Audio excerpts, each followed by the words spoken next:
mobbing es acoso psicológico o acoso moral.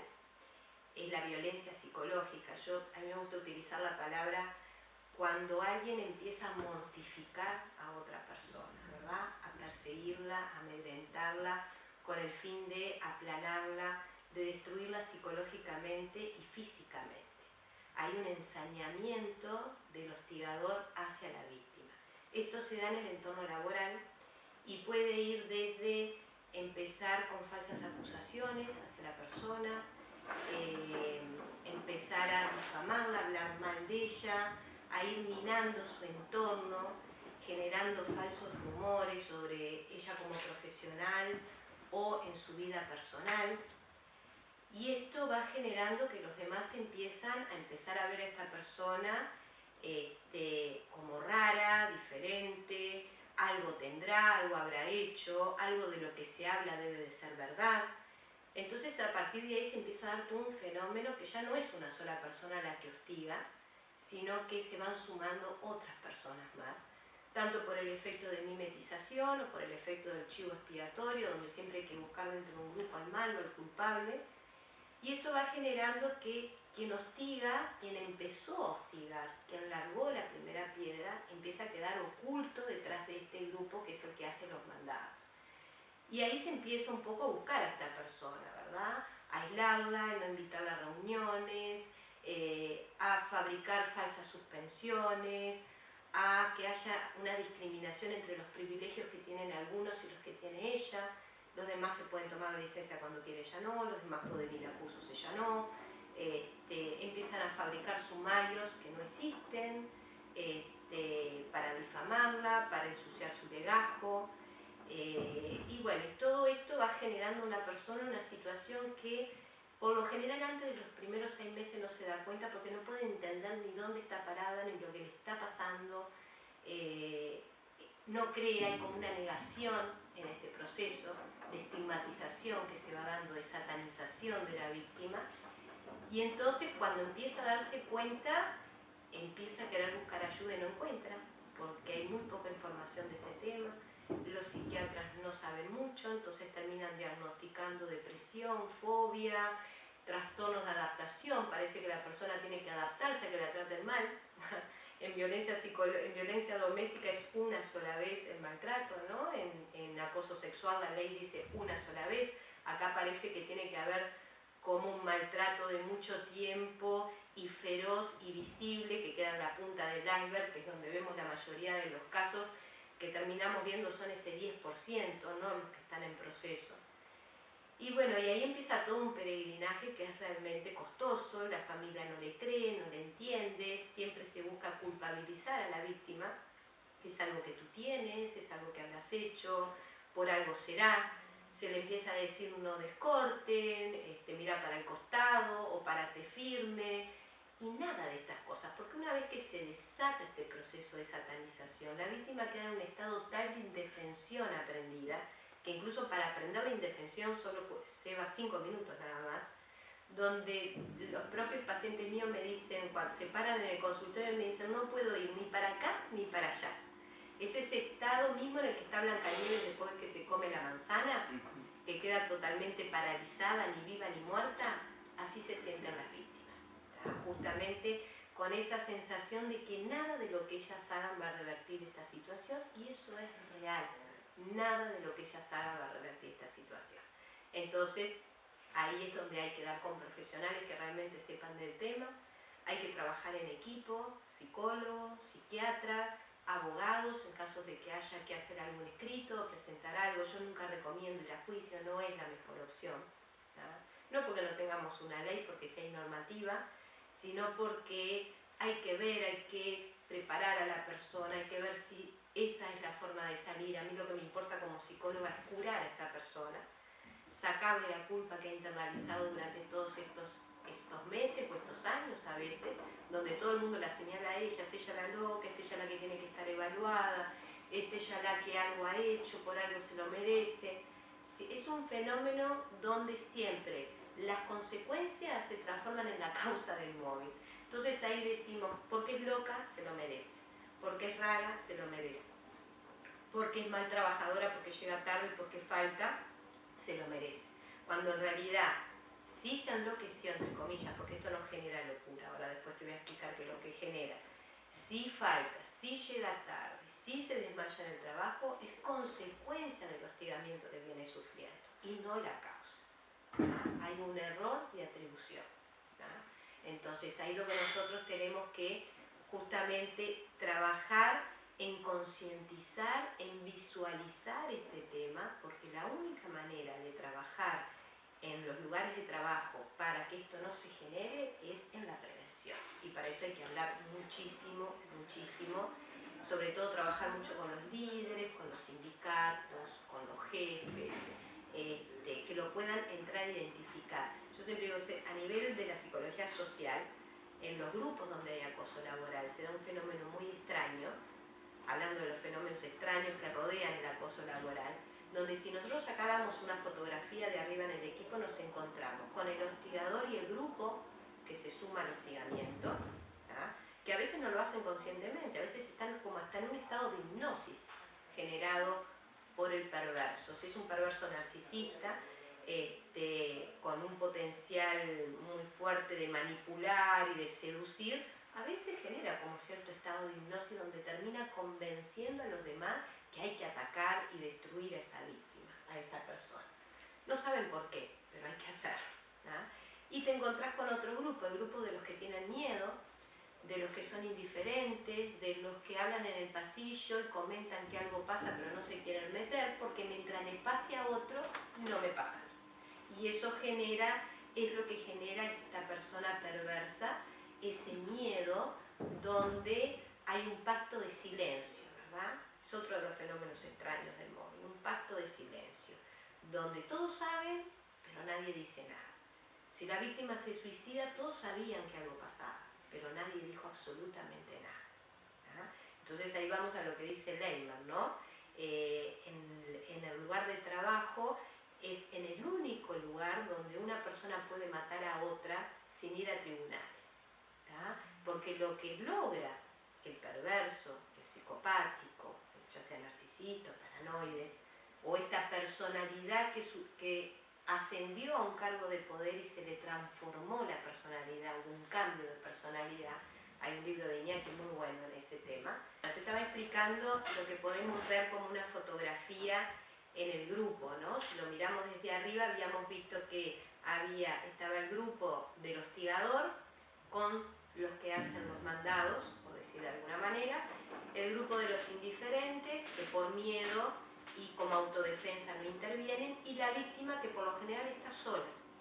Y ya en las últimas etapas del móvil lo que vemos es que está o en un pasillo, o en un altillo, o en el sótano, o en el patio, aislada hasta físicamente y prácticamente sin tareas. Es lo que más vemos acá en el Uruguay, es que la gente va quedando, o sea, porque tenés todo el acoso psicológico, pero después tenés todas las herramientas organizativas que se usan para acosar, ¿no? Sacarle información, no contestarle los mails, exigirle que trabaje pero no darle las herramientas para que trabaje, revisarle los archivos, hacerle perder cosas.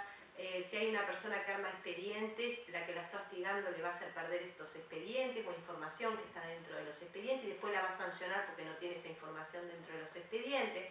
Queda atrapada en esa situación, como te explicaba yo, de inmovilidad o indefensión, al igual que Blancanieves, ¿no? La persona va internalizando la culpa y eso hace que muchas veces cuando ya llegan a consulta vienen convencidas de que ellas algo han hecho, que es un problema de ellas, que están locas. Entonces lo primero que uno tiene que hacer es escuchar, no culpabilizar, ¿tá?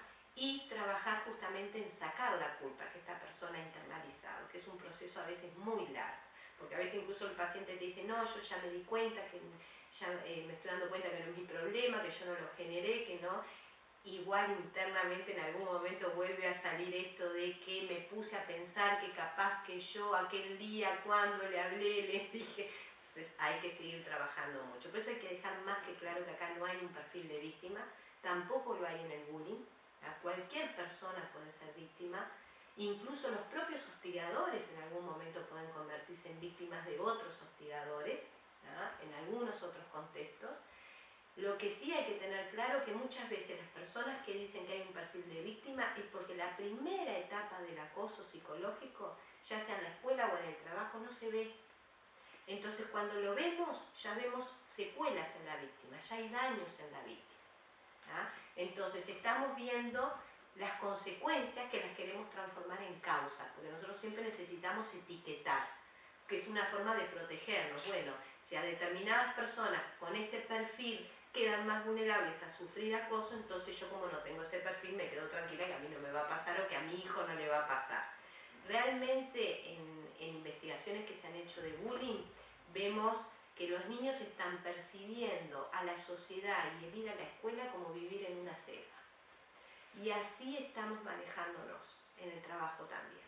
En esta cosa de la competitividad, del trepar, del éxito, y entonces en eso parece que vale todo. En una sociedad donde aplaudimos a quien estafa porque es un vivo, ¿tá? Y nos reímos y nos burlamos de quien es estafa. El mundo del revés de Marilena Walsh.